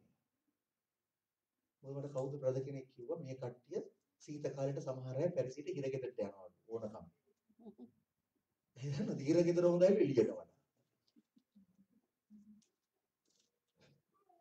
මේ පැරිසිය හිරගෙදර නෙමෙයි. මේක රෝම හිරගෙදර. රෝම හිරගෙදර කියන්නේ දණ්ඩම දෙයක් නැති ස්ථාන. ඒ තැන දන්වැල් වලින් ගැට ගහලා ඉන්නකොට පාවුලතුමා කියනවා සභාවේ අයට අනේ පුළුවන් තරම් ඉක්මනට මම මෙතනින් ගන්න කියලා යාඥා කරන්නකෝ. එහෙම කිව්වද? නෑ නේද? නුඹලා මං ගැන දුක් වෙන්න එපා. මේ හිරගෙදර සිටීම නුඹලට ගෞරවයක්.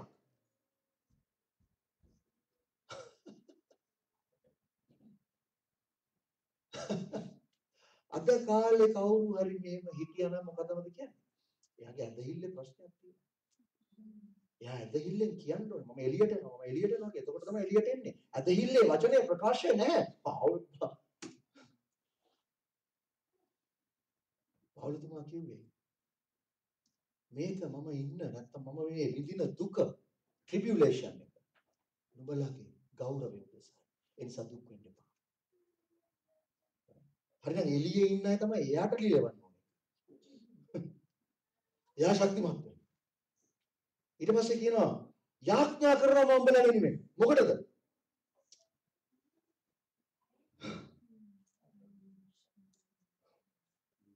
ඊට පස්සේ කියනවා පියාණන් වහන්සේට මගේ දර නමනවා කියලා නේද? මොකක් නිසා? සමහරවිට for this reason I bow my knees to the Father of our Lord Jesus Christ from whom the whole family of heaven and earth is named. Right? ඒ කියන්නේ මුළු පොළවේ ස්වර්ගයේ සියලු දෙනාව නම් කරලා තියෙන්නේ උන්වහන්සේ කරන කොටගෙන නිසා උන්වහන්සේට මම දර නමනවා. ඊට පස්සේ that he would grant you according to the riches of his glory to be strengthened in the might and truth. ඔබලාගේ අතුලාන්ත මිනිසා. හරිද? එහෙම කියනව නේද? නුඹලාගේ අතුලාන්ත මිනිසා. ඒ කියන්නේ කවුද?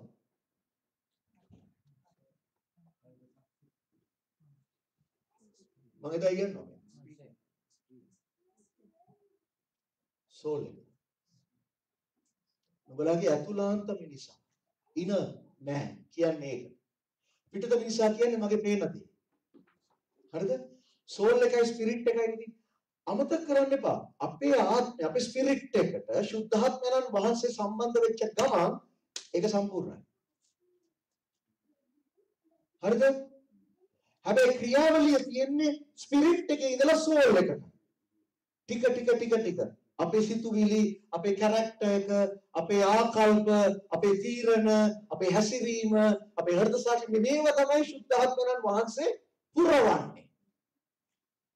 ඒතර අතුලාන්ත මිනිසා ශක්තිමත් වෙන පිරිස යාඥා කරනවා. උන්වහන්සේගේ මහිමයේ සම්පතේ ප්‍රකාරයට. හරිද? That Christ may dwell in your hearts through faith, that you being rooted and grounded in love. Christus වහන්සේ නුඹලාගේ අතුලාන්තේ ජීවත් වෙන පිණිස. ඇදහිල්ල කරනකොට තමයි ඒකත් වෙන්නේ. අපි ප්‍රේමයේ මුලද සියලුම ශුද්ධවන්තයන් සමග ක්‍රිස්තුස් වහන්සේගේ ප්‍රේමයේ උස මහත ගැඹුර වටහා ගන්නා පිණිස යාඥා කරමි. මොකද යාඥාව? මොකද මේ යාඥා? වෙන විදියකින් කියනවා නම් මොකද්ද මේ යාඥාව? මේ යාඥාවෙන් ඉල්ලන්නේ මොකක්ද දන්නවද? ඇදහිලිවන්ත නැත්තම් සභාවේ ඉන්න අය හැමෝම යේසුස් වහන්සේගේ ස්වරූපයට හැරෙන පිණිස වෙන විදියකින් කියනවා. උන්වහන්සේගේ ප්‍රේමය තුල මුල් ඇද ගන්න, rooted and grounded. උන්වහන්සේගේ ප්‍රේමය තුල මුල් ඇද ගන්න. සියලුම ශුද්ධවරයන් සමග. එහෙම නේද? ඔබ විතරක් නෙමෙයි. එකට සියලුම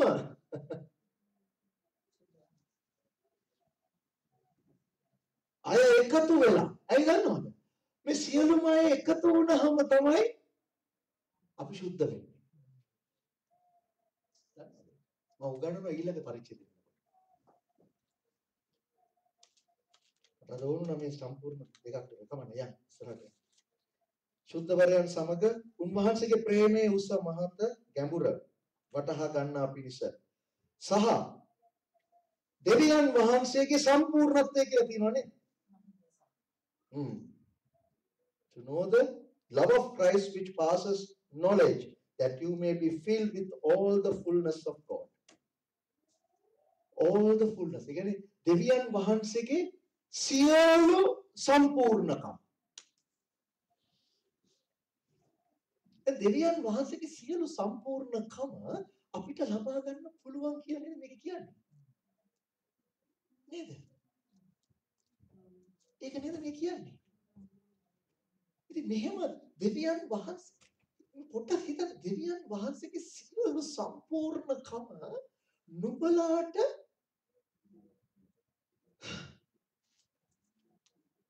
you may be filled.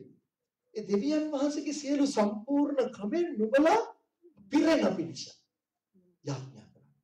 එහෙමනේ තියෙන වචනේ නේ? පිරෙන. ඒ කියන්නේ අපි පිරෙන්න ඕනේ දෙවියන් වහන්සේගේ කොටසකින් නෙමෙයි. දෙවියන් වහන්සේගේ සියලු සම්පූර්ණකම අප තුල පිරෙන පිණිස.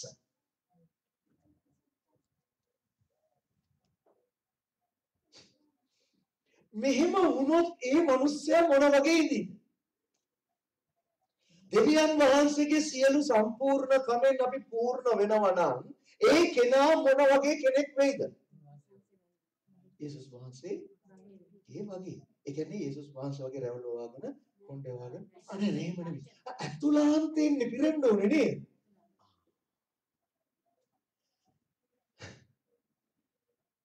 එතකොට යේසුස් වහන්සේගේ තිබිච්ච ආකල්පයට එන්න. හරි? ඒක තමයි මේ අරමුණ. එතකොට තමයි යේසුස් වහන්සේ ප්‍රථම ඵලය වෙන්නේ. හරිද? යේසුස් වහන්සේ ප්‍රථම ඵලයද? අයියෝ මට එතනට යන්න බෑ වෙලා නැහැ. යේසුස් වහන්සේ මලවුන්ගෙන් උත්ථාන වුණා වූ ප්‍රථම ඵලය. ප්‍රථම කියන්නේ අයියාට 2 3 4 5 6 තියෙන නිසා නේද? නැත්නම් එකම ඵලය කියන්න පුළුවන් නේද? ඇයි ෆස්ට් ෆෘට්ස් කියලා කිව්වේ? පොඩ්ඩක් ඔයගොල්ලෝ ෆස්ට් ෆෘට් කියන එක දැන් කල්පනා කරනවා කොහෙද දෙක තියෙන්නේ මොකක්ද ඒ කතාව කියලා. පොඩ්ඩක් මම යන්න හිතුවේ නෑ එතනට. 1 කොරින්ති 15ට පොඩ්ඩක් වෙලා ටක් ගාලා ඉන්න.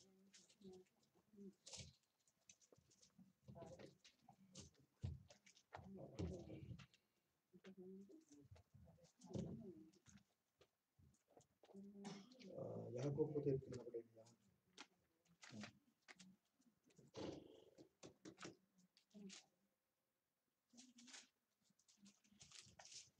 Korinti.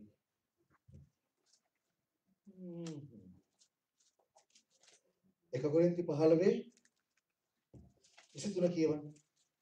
මොනවද? 22 ඉඳලා කියවන්න. පුළුවන් නම් ඔක්කොම කියවන්න පස්සේ දැන් වෙලා විතර කරගන්න 22 23 කියවන්න. මක්නිසාද එක කොරින්ති 15 22 23. මක්නිසාද ආදම් තුල සියල්ලන් මැරෙන්නාක් මෙන්ම ක්‍රිස්තුස් වහන්සේ තුල සියල්ලෝම ජීවත් කරනු ලබන්නේය. නමුත් එක් එක් අය තම තමාගේම ක්‍රමයෙන්ය. ක්‍රිස්තුස් වහන්සේ නාමුල් ඵලයය. නාමුල් ඵලය කියන්නේ මොකක්ද? පළවෙනි එක්කෙනා. ඇයි යාට පළවෙනි එක්කෙනා කියලා කිව්වේ? 2 3 4 5 තියෙන නිසා. හරිද? එතකොට එයා ෆස්ට් වෙන්න නම් එතකොට එයා වගේ ඉන්න අය නේද අනිත් අය වෙන්න ඕනේ. සෙකන්ඩ් තර්ඩ් ෆෝර්ත් උත් එයා වගේ වෙන්න ඕනේ ෆස්ට් එයා නම්. හොඳයි මම එහෙම ගන්න. අප ගහක එනවා අපගේ. අපි පැත්තේ අප නැහැ. අප ගහක එනවා අපගේ. දැන් අපල් ගෙඩිය එනකොට ඉස්සල්ලාම ඉදිරිය ගෙඩියක් තියෙනවා. අපල් ගෙඩිය. හරිද? අපි හිතමු එහෙම වෙනවා කියලා. ඕගොල්ලෝ කඩාගෙන කනවා ඒක. දෙවණියට කඩා ගන්න ගෙඩිය ඒ වගේද නැද්ද? තුන්වෙනියට කඩා ගන්න ගෙඩියත් ඒ වගේද නැද්ද? ඒ වගේ වෙන්න ඕනේ හරිද? ඇයි එකම ගහන්නේ ගන්නෙ නේද? ඒතර යේසුස් වහන්සේ ප්‍රථම ඵලය නම් 2 3 4ත් ඒ වගේ වෙන්න ඕනේ නේද? රොකට් සයන්ස් නෙමෙයි නේද ඔක? ඉතින් මේ 2 3 4 ඵල හදන්න තමයි සුද්ධාත්මයන් වහන්සේව දීලා මේ යාත්‍රා කරලා කියන්නේ නුඹලා අතුලාන්තේ මිනිස්සයා ක්‍රිස්තුස් වහන්සේගේ උසේ මහත් ඵලවලට ඒ ග්‍රහමුදෙල ආදරේ දැනගෙන ඉන්න කියලා. ඕක තමයි ආරමුණ. ඒ කෙනා දෙවියන් වහන්සේගේ සියලු පූර්ණත්වයෙන් පූර්ණ වෙන පිණිස යාත්‍රා කරනවා. යේසුස් වහන්සේ තුල දෙවියන් වහන්සේගේ සියලු පූර්ණත්වය තිබුණා. හරිද?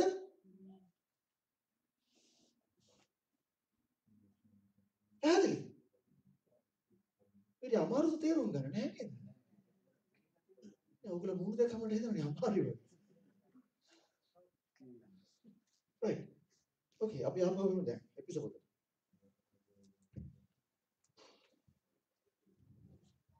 19 ආපහු කියවන්න 19 ඉඳලා 19 20 21 තුනම කියවන්න එතකොට. ක්‍රිස්තුස් වහන්සේගේ දැනගත නොහැකි ප්‍රේමය දැනගෙන එහි පළල දිග උස ගැඹුර කිමෙක්ද කියා තේරුම් ගන්නට නුඹලාට පුළුවන් වන පිණිසත් උන්වහන්සේගේ මහිමේ සම්පතේ හැටියට නුඹලාට දෙනමින් යාඥා කරමි. හොඳයි.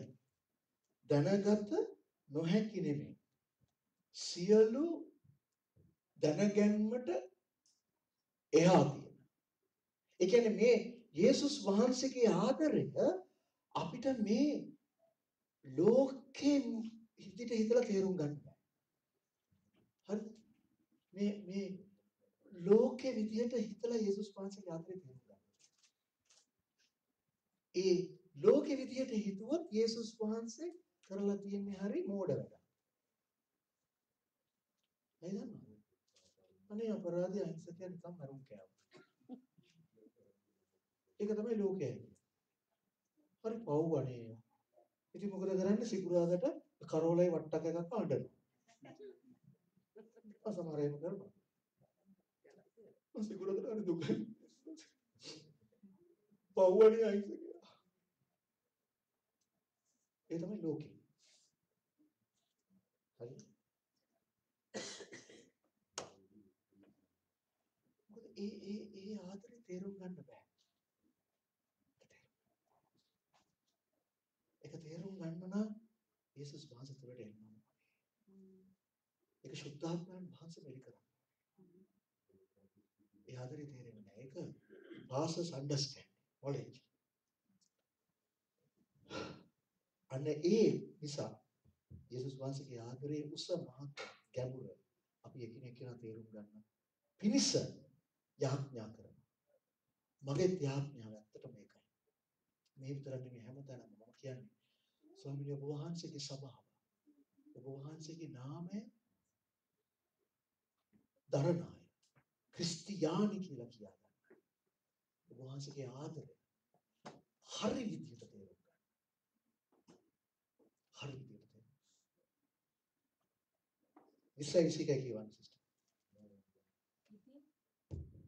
ඉතින් අප තුල ක්‍රියා කරන්නා වූ බලයේ හැටියට අපි ඉල්ලන නොහොත් සිතන හැම දෙයට වඩා ඊට අධික ලෙස කරන්නට බලය ඇත්තා වූ තැනන් වහන්සේටම සියලු પરම්පරාවන් දක්වා සභාවෙහි ක්‍රිස්තුස් යේසුස් වහන්සේ තුල සදාකාලයටම ගෞරවය වේවා. මේ පදේ අපිට කියන්න නැද්ද ගොඩක් වෙලාවට පොරොන්දු කියනකොට නේද?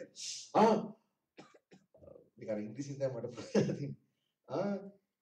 He is able to do exceedingly abundantly above all that we ask or think. يعني ඔබ හිතනවාට ඉල්ලනවාට වඩා කරන්න පුළුවන් දෙවියන් වහන්සේ කියලා තමයි උඩ ගහලා අප්පුඩි ගහලා විශ්ව ගහලා බල්ටි ගහලා අපි ඈත් දාලා පුළුවන්. හැබැයි සම්පූර්ණ විකෘති වෙනවා එක පදයක් අයින් කර.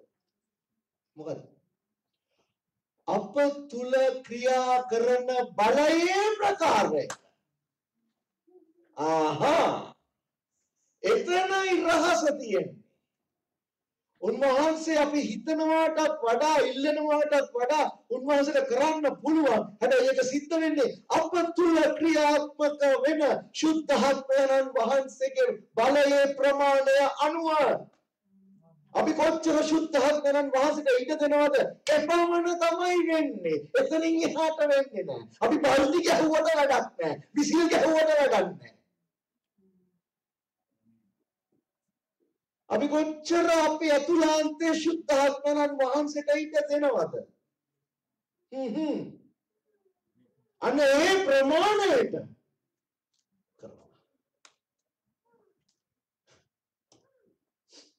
කරනවා.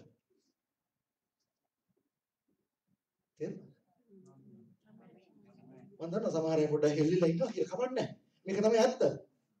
ඒක නිසා තමයි සුද්ධාත්මයන් වහන්සේ අපිට දීලා තියෙන්නේ. ඒක නිසා තමයි මේ කියාගෙන ආයේ පාවලතුමා අත්තිවාරමක් දැම්මා. මේ ඔක්කොම දාලා තින්නේ මොකටද? ඒ සුද්ධාත්මයන් වහන්සේගේ බලය අපි තුල ක්‍රියාත්මක වෙන පිණිස අපි ඉඩ දෙන තරමට උන්වහන්සේ ක්‍රියා කරනවා. බලහත්කාරකම් කරන්නේ නැහැ. සුද්ධාත්මයන් වහන්සේ බලහත්කාරකම් කරන්නේ නැහැ.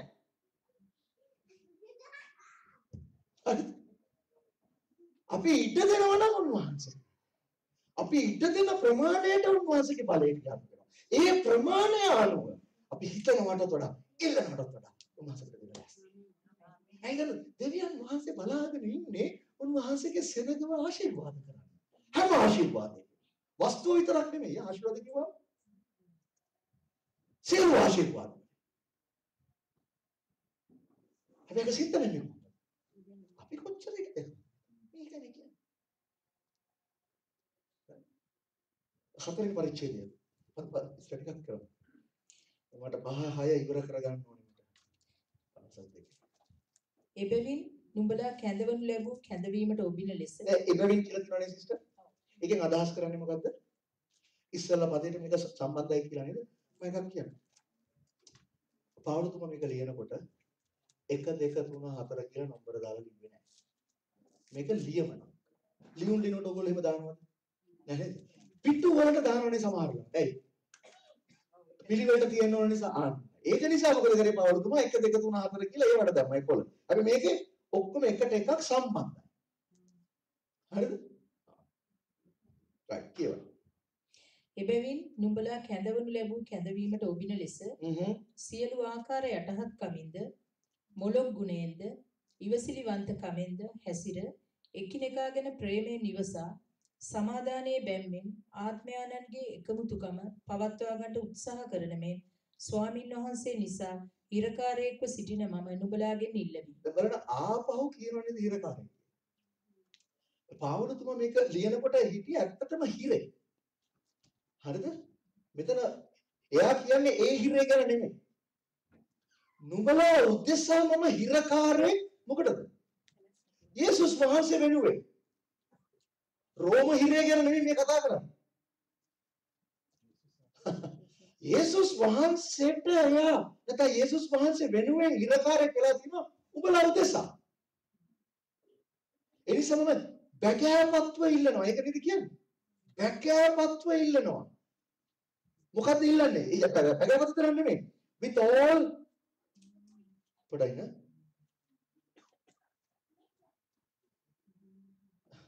බැගෑපත්ව ඉල්ලන්නේ මොකද්ද? නුඹලාගේ කැඳවීමට ඔබින ලෙස ජීවත් වෙන්න.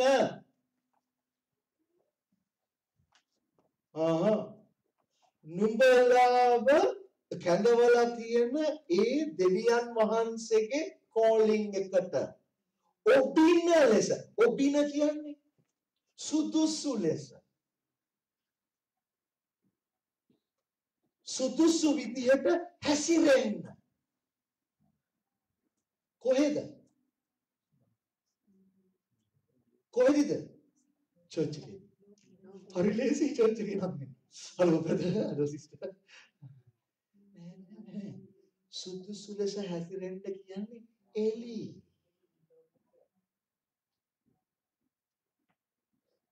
එළි. එතකොට තමයි අපි ලෝකේ ආලෝකය වෙන්නේ. නැත්තම් වෙන්නේ නැහැ. සුදුසු ලෙස හැසිරෙන්න සියලු යටහත්කම ඇතුව lowliness, gentleness, long suffering, bearing with one another in love. ආදරයෙන් ප්‍රේමයෙන් එකිනෙකා සමග විඳ දරා ගැනීම කියන්නේ චර්ච් එක ඇතුළේදී එක්කෙනෙක් මට රවනවා. මට රැව්වහම මම මොකද කරන්නේ? ආපහු රවනවා. ඊට පස්සේ පාස්ටර් කියනවා පාස්ටර් ඊට පස්සේ මේ චර්ච් එකට එන්නේ නැහැ. ඇයි? ඇයි බ්‍රදර්? ඇයි සිස්ටර්? නෑ මට අරය රැව්වා. ඒ චර්ච් එකේ අය මට කතා කරන්නේ මාත් එක්ක කතා කරන්නේ මම ගණන් ගන්නේ මට රවනවා. ඒ නිසා මම අර චර්ච් එකට. මම කියන්නේ ලංකාවේ.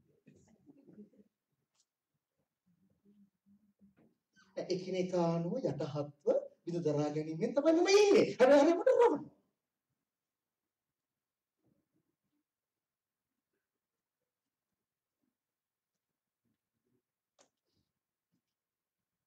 අපි ඇතුලේ හරියට හැසිරෙන්නේ නැත්නම් මෙතන දෙවියන් වහන්සේගේ අභිමුඛයේ තියෙන ස්ථානයක වෙන්නේ නැත්නම් එළිය වෙයිද? නිකන් බොරු ඕනේ. විස්මුණු කලෝ. අපි අවංකව මෙතනට ඇවිල්ලා දෙවියන් වහන්සේට වහන්න බෑ නේද මොකද? ඔයගොල්ලෝ හිතනවාද දෙවියන් වහන්සේ මොකුත් දන්නේ නැහැ කියලා මම හිතන දේවල්? අනේ ඔක්කොම දන්නවා. මගේ හිත උන්වහන්සේ ඉදිරියේ විවෘත පොතක්. හරිද?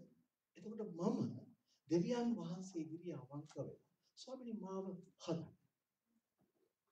මේ යටහත්කම සියලු ආකාරයේ කියලා කියනවානේ. සියලු ආකාරය යටහත්කම කියන්නේ මොකක්ද?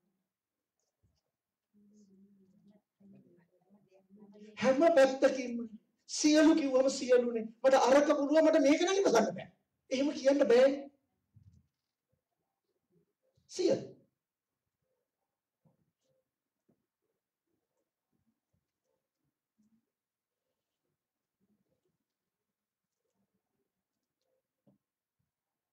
තුන්වෙනි පදේ කියවන සිස්ටර්. 4. නුඹලාගේ කැඳවීමේ එක බලාපොරොත්තුවට නුඹලා කැඳවනු ලැබූ ලෙසම ඇත්තේ එක ශරීරයත් එක ආත්මයන්න් වහන්සේත් එක ස්වාමින් වහන්සේත් එක ඇදහිල්ලත් එක බෞතිස්මයත් සියල්ලන් කෙරෙහිද සියල්ලන් කරන කොටගෙනද සියල්ලන් තුලද පවතිනා වූ සියල්ලන්ට එකම පිය වූ දෙවියන් වහන්සේත්. Enduring to keep the unity of the spirit in bond of peace. සමාදානයේ තුන්වෙනි පදේ දෙක තිබ්බොත් තුන්වෙනි පදේ ආයි කියවන සිස්ටර්.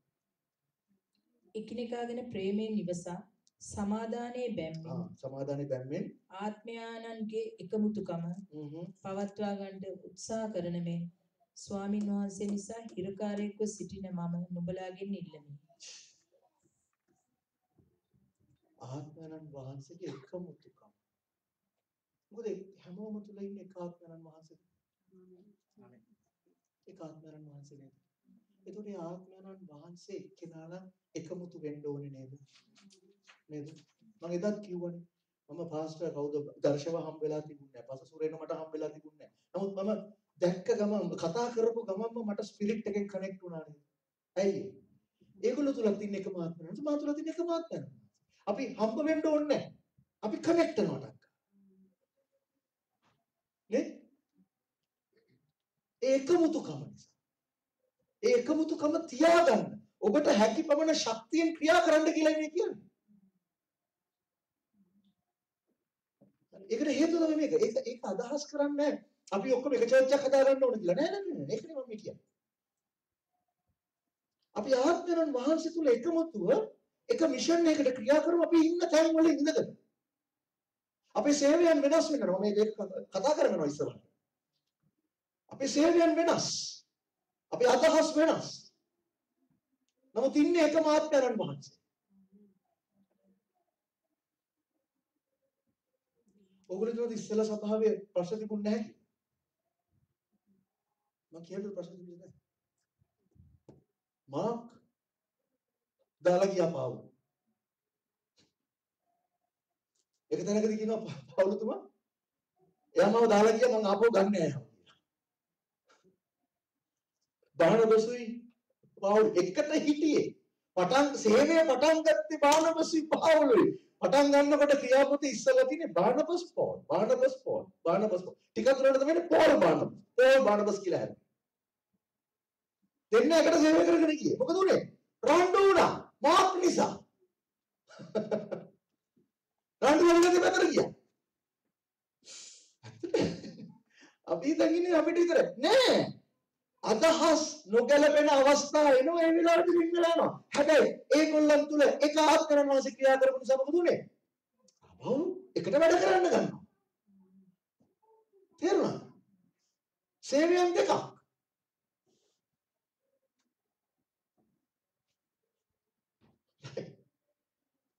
කියවන්න සිස්ටර්. නැත්නම් ඒක දෙවියන් වහන්සේට කියවනේ. හරි. එතන අපලන. හත්වෙනි පදේ. පාස පොඩක් තමයි. පාස මට කොච්චරලා ගන්න පුළුවන්?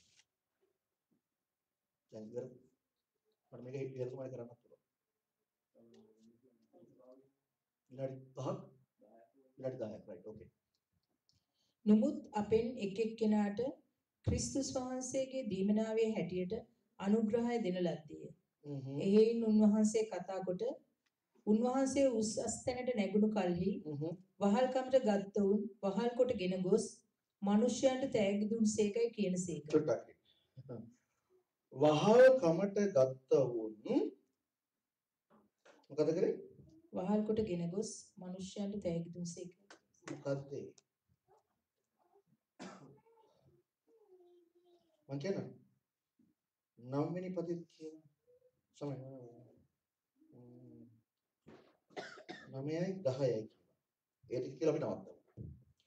ඉතින් නැගිටුණසේකයි කී බැවින් උන්වහන්සේ පොළවේ පහත් තැන් වලට බැස්ස බවක් මිස වෙන කුමක් හැඟේද?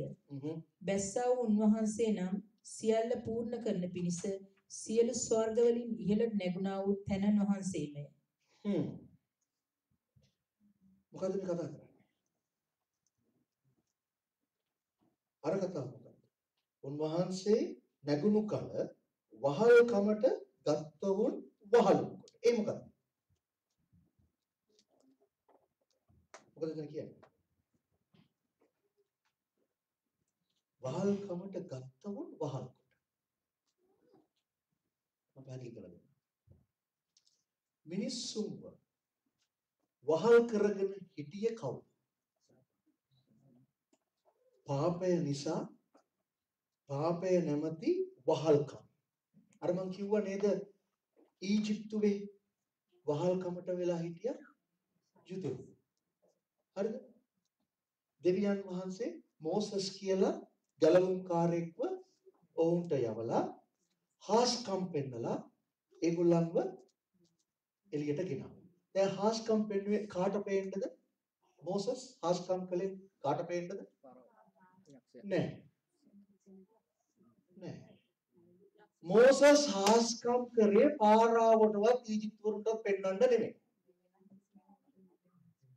ඊශ්‍රායලුන්ට පෙන්වන්න.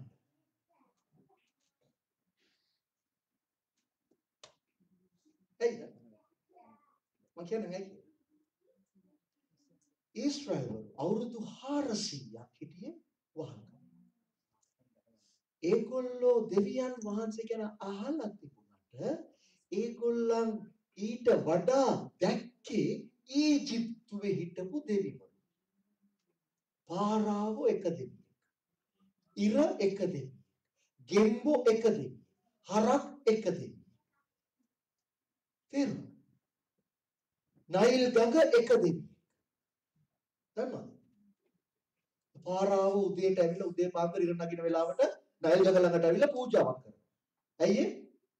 ත්‍රිත්වය සම්පූර්ණ වෙන්න. අම්මා නයිල් නදිය, තාත්තා සූර්යා, පුතා පාර.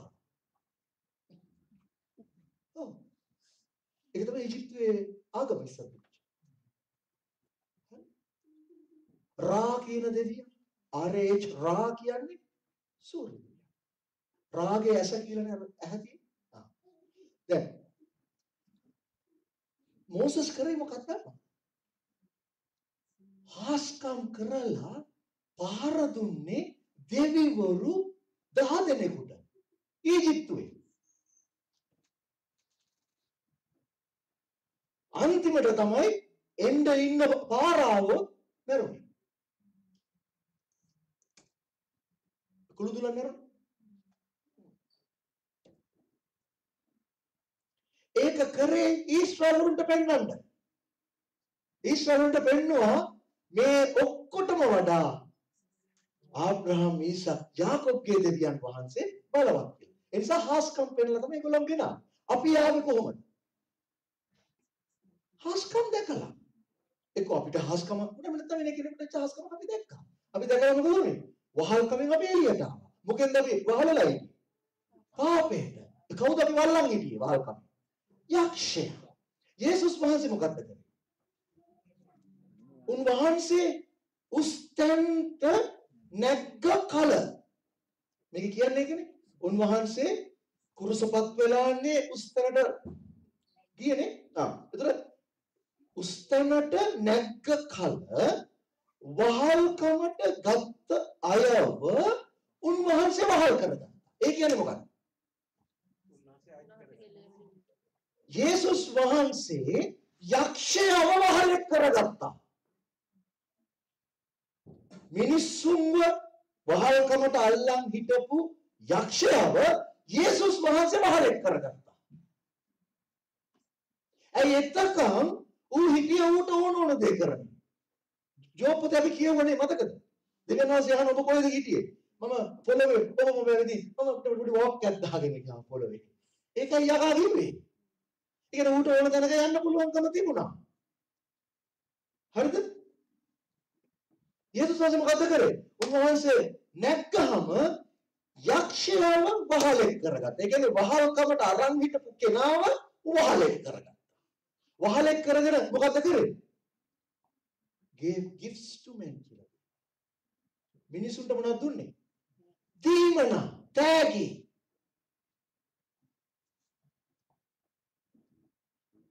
වෙන්ස් කාර්යයක් කියන දෙන්නේ. කොහොමද මේක කරේ? 9 වෙනි පදේ කියනවා ඒක තියෙන්නේ වරහන් ඇතුලේ. උසස් තැනට ගියායි කියන එකෙන් අදහස් වෙන්නේ මොකද්ද? උන්වහන්සේ ප්‍රථමයෙන් ඊට ඉස්සෙල්ලා පොළවේ පහත්ම තැනට ආව බවයි. ඒ කියන්නේ මොකද්ද උනේ? කුරුසපත් වුණා උන්වහන්සේ කොහටද ගියේ? යේසුස් වහන්සේ කුරුසපත් වෙච්ච වෙලාව උන්වහන්සේගේ ශරීරය ගුහාවට දැම්මා. උන්වහන්සේගේ සෝල් එකට මොකද වුනේ? පොඩි ට්‍රිප් එකක් ගියා. කොහටද ගියේ? පාතාලයට ගියා. උන්වහන්සේ පාතාලයට ගිහිලා ඉස්සෙල්ලම ආබ්‍රහම්ගේ ඔඩොක්කුවේ හිටපු අය නිදහස් කරා. හොඳට ආබ්‍රහම්ගේ ලපැත්තේ හිටපු අය නිදහස් කරා. ඊට පස්සේ අනිත් අයට සුභාරංචිය දේශනා කළා. වහල්කමට අල්ලන් හිටපු යක්ෂයාව පරාද කරලා වහල්කමට අරගෙන උන්වහන්සේ දෙක කරා. ඒකට සාක්ෂියක් හැටියට තමයි මතෙව් පොතේ 28 වෙනි පරිච්ඡේදයේ 27 වෙනි පරිච්ඡේදයේ 50 ඒවා කිව්වහම මෙහෙම කතාවක් පොඩ්ඩක් තුෂ්ණීම් භූත වෙනවා. මතෙව් 27 සාක්ෂි පෙන්නන්න. මතෙව් 27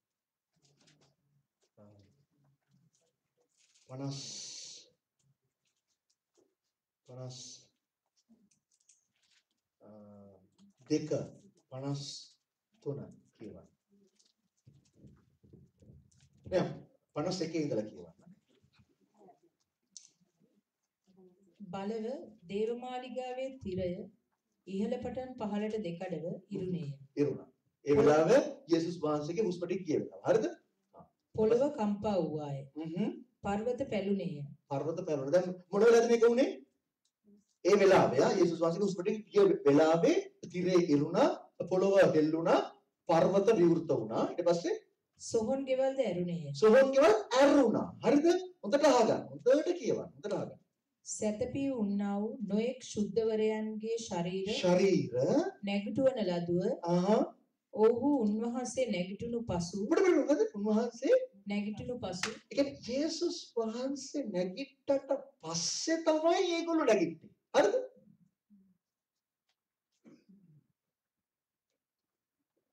සෝහන් ගෙවල් ඇරුණේ කොයි වෙලාවේද? හුස්ම ටික ගිය වෙලාවේ. හැබැයි ඒගොල්ලෝ එළිය ආවේ කොයි වෙලාවේද? නැගිට්ටට පස්සේ. කවුද මේ? පරණ කිවිසුමේ ශුද්ධවන්තයන්. කීප දෙනෙක්. මොකද උනේ? නැගිටලා ඒගොල්ලෝ පොඩි විසිටිං එකක් ගියා ජෙරුසලමේ නෑදෑයෝ හම්බෙන්න. පරණ කිවිසුමේ මිය ගිය අයගේ සමහර අය නැගිටලා ශරීරාකාරව ජෙරුසලමේ හිටපු සමහර අය විසිට කරලා දැක්කා කියලා ඉතින් තියෙනවා. මොකටද ඒක වුනේ? ඇයි ඔය සිදුවීම සිදු වුනේ? යුදෙව්වන්ට පෙන්වන්න මේ ජීසස් කියන්නේ මසාය ගැලවුම්කාරයා. පරණ කිවිසුමේ ජීවත් වෙච්ච අය කිහිප දෙනෙක් නැගිටලා ආවා කියලා කියන්නේ යේසුස් වහන්සේ ගිහිල්ලා ඒගොල්ලන්ගේ සෝල් එක නිදහස් කරා. ඇයි දන්නවද? විවස්ථාව කිසිම කෙනෙක්ව ධර්මිෂ්ඨ කළේ නැහැ.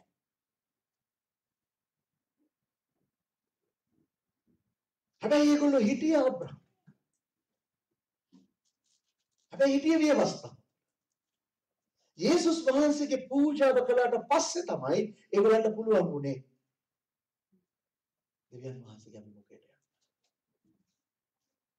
එතකන් හිටියේ පේන තැන දෙයක. පොඩි ગેප් එකක් තිබුණා. එතනින් මෙතනට යන්නත් බෑ, මෙතනින් එතනට යන්නත් බෑ.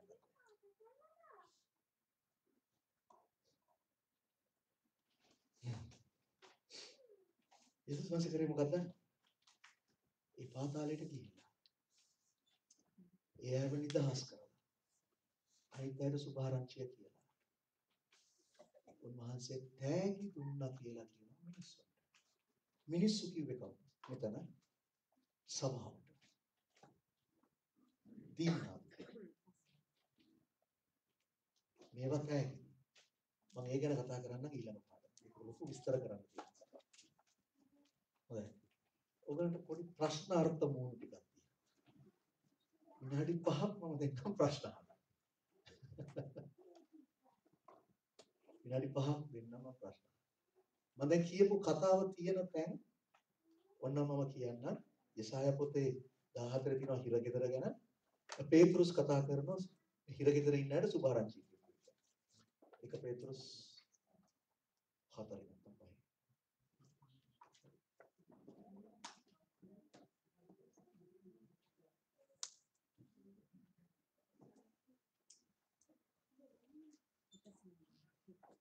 5. යේසුස් වහන්සේ ආබ්‍රහම් ගාඩ ගිහලා නිදාස් කළා කිව්වා ආබ්‍රහම් කොයි දිගට වාස්තුවේ පාතාලි කියන්නේ පාතාලි පාරාදීසෙක. ඒ කියන්නේ ආබ්‍රහම්ගේ ලපැත්ත. පාතාලය කියලා අදහස් කරාම මෙතන අදහස් කරන්නේ ඩිසෙන්ඩර් පහළට. හරිද? එතකොට මේ මැරිච්ච අයගේ ආත්ම තිබුණේ පොළව යට. මම කියන්නේ ශුද්ධවන්තය. ඒක අපි දකිනවා 1 සාමුවෙල් පොතේ සාවුල් යනවා මතකද? අර ස්ත්‍රියගෙන් අහන්න ගියාම සාවුල් කියනවා සාමුවෙල්ව ගෙන්නන්න කියලා. හරිද? දැන් පේන කියන එක දෙවියන් වහන්සේට පිළිකුල්. හරිද? හැබැයි මේ වෙලාවේ දෙවියන් වහන්සේ හාස්කමක් කරනවා සාවුල්ට පාඩමක් උගන්වනවා. ඊශ්වරයේ රජ නිසා මොකද කරන්නේ? අර ගෑණි මෙච්චර කල් ගෙනාවේ යක්ෂ ආත්මනේ මිනිසු කියලා. ඒක ඒ ගෑණිට පුරුදුයි. හැබැයි සාමුවෙල් දැක ගමන් ගෑණි කොරවලා දැන් මේක කියන බය වුණා කියලා. ඇයි? වෙනදා වෙච්ච නැති විදිහට තමයි ඒක සිද්ධ වුනේ. එතකොට අහන මොකක්ද දකින්නේ? මෙන්න පොළවෙන් මිනිස්සෙක් නැගීගෙන එනවා. සාමුවෙල් ආවේ කොහෙද? මොකද රෝම පොතේ පැහැදිලිව කියනවා විවස්ථාව තුල කිසි කෙනෙක් ධර්මිෂ්ඨ වුණේ නැහැ. හරි? දහන්න එපා එලියා ගැන. මම දන්නේ නැහැ. සමහර දේවල් කියනවා තේරෙන්නේ නැහැ. right.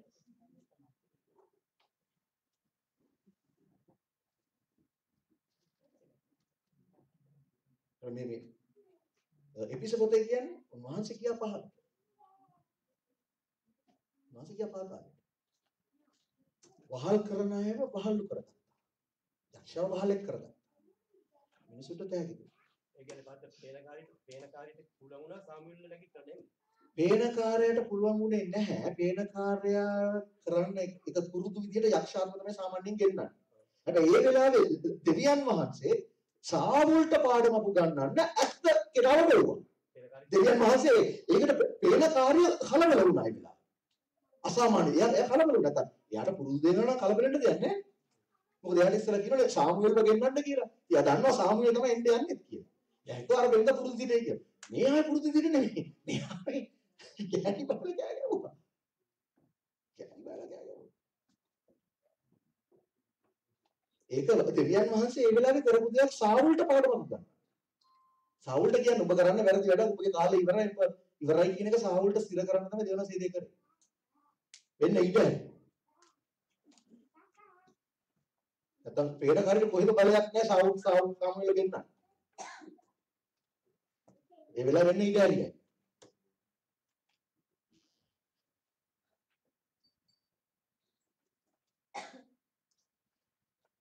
හරි.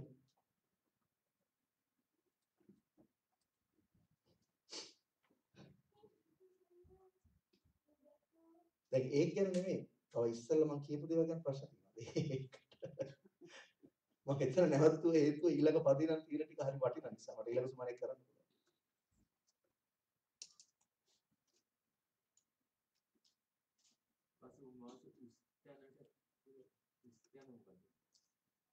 යනන් මාසෙක දකුණු පැත්ත. එතනට ගිහලා වාඩි කෙරුවාම තමයි නේද අපි දෙකේ කියෙව්වේ. දෙවෙනි පරිච්ඡේදයේ පළවෙනි පරිච්ඡේදයේ කිව්වේ සියලු පරාක්‍රමයන් අධිපතීන් උන්වහන්සේගේ පාදයට දැම්මා කියලා. ඒ පාදයට දැම්මා කියන අදහස් කරන්නේ මොකද? වහල්කමනේ. උන්වහන්සේ වහල් කරගත්තා. හරි. පාදයට දානවා කියන අදහස් කරන්නේ ඒ කෙනාගේ වහල් එක්කේ පාදයට ඉන්න අය. හරිද? උන්වහන්සේ උඩට යන්න ඉස්සල්ලා පල්ලයට ගියා කියලා තමයි අතන කියන්නේ. පැහැදිලිද? ෂුවර් නෑ වගේ නේ.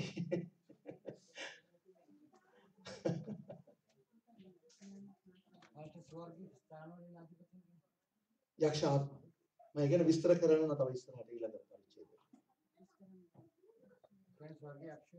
අනිවාර්යයෙන් ස්වර්ගය කිව්වොත් අමතක කරන්න එපා. ස්වර්ගයන් තියෙන්නේ.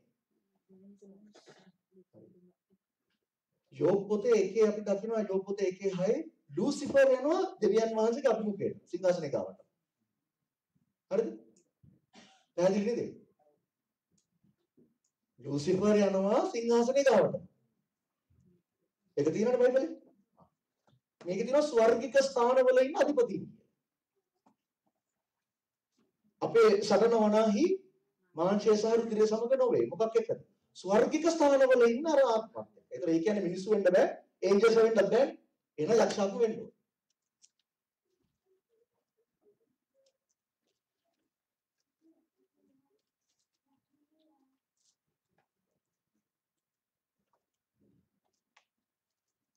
මෙතන කතා කරන්නේ මොකක්ද දන්නවද? මේ යක්ෂයා පොළ මේ පාතාලේ හිටියා කියන එක නෙමෙයි. යක්ෂයා වහල් කරගෙන හිටියා. මිනිස්සයා. ඒ වහල්කමට අල්ලන් හිටපු කෙනාව වහලෙක් කරා. මිනිසුන්ට දීමනා දුන්නා. නිදහස් කරන පිණිස. මම ඒක තමයි කතා කරන්නේ. කොහොමද නිදහස් කරේ? මොකද්ද වුනේ කියලා. පාතාලයට ගියේ මේ යක්ෂයාව බඳගන්න පිණිසද ගියේ? මිනිස්සුන්ව නිදහස් කරගන්න. පාතාලේ යක්ෂයා හිටියේ නැහැ. ඒ කරපු ක්‍රියාව තුලින් මොකද වුනේ? යක්ෂයා වහලෙක් වුණා යේසුස් වහන්සේ. යක්ෂයා මේ මිනිසුම වහල්කමේ තියන් හිටියනේ ආත්ම ටික. පාපය නිසා, අධර්මිෂ්ඨකම නිසා. එතකොට යේසුස් වහන්සේ ගිහිල්ලා පූජාව කරාම මොකද වුනේ? උන්වහන්සේගේ පූජාව වටිනාකම නිසා මොකද වුනේ? ධර්මිෂ්ඨකම ලැබුණා. උන්වහන්සේට පුළුවන්කම තියෙනවා ධර්මිෂ්ඨකම දෙන්න. එතකොට මොකද කරේ? අර හිටපු අයව නිදහස් කරගන්න. නිදහස් කරගත්තා මොකද වුනේ? යක්ෂයාගේ ක්‍රියාව කෙලින්ම යටපත් වුණා. යක්ෂයාගේ ක්‍රියාව වහල්කමටපත් කරගත්තා. ඒක තමයි එකේ කියෙව්වේ. ඒකේ අන්තිම හරිය කිව්වේ ස්වර්ග ස්ථානවල තියෙන සියලු අධිපතීන්ටත් පරාක්‍රමධාරීන්ටත් ඉහළින් උන්වහන්සේ වාඩි කරවලා සියලු දේ උන්වහන්සේගේ පාදයට දැම්මා. හරි? ඒ කරපු විදිහ තමයි මේ කියන්නේ.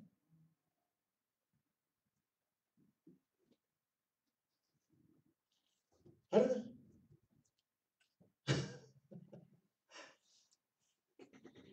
මොකද මම ඔය කතාවක් ගම එක්කෙනෙක් ඉඳන් කිව්වා පාස්ටර් කෙනෙක්ගේ පුතෙක් ඉඳන් කිව්වා මම බඩේ ඉඳන් අහලා තිබුණේ යකා ඉන්නේ අපායේ කියලා.